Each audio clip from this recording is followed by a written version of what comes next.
Champions ట్రోఫీలో భాగంగా Bharat New Zealand జట్ల మధ్య రేపు దుబాయ్లో ఫైనల్ మ్యాచ్ జరగనుంది.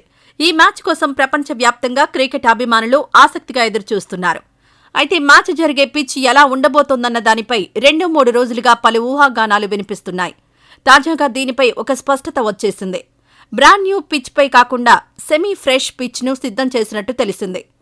2 వారాల క్రితం అంటే ఫిబ్రవరి 23న ఈ పిచ్ ను గ్రూప్ స్టేజ్లో భారత్-పాక్ మధ్య మ్యాచ్కు ఉపయోగించారు.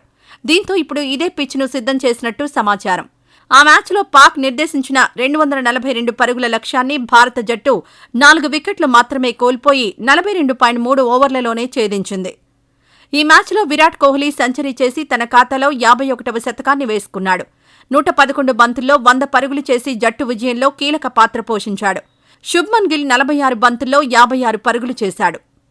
ఈ వీడియో నచ్చితే లైక్ చేయండి. అలాగే మా ఛానల్ ని ఫస్ట్ టైం కనుక చూస్తున్నట్టయితే ఇప్పుడే సబ్స్క్రైబ్ చేసుకుని పక్కనే ఉన్న గంట సింబల్ ని యాక్టివేట్ చేసుకోండి. అప్పుడే మేము పెట్టే ప్రతి వీడియో మీకు నోటిఫికేషన్ గా వస్తుంది. అలాగే ఈ వీడియో పూర్తిగా చూసినందుకు ధన్యవాదాలు.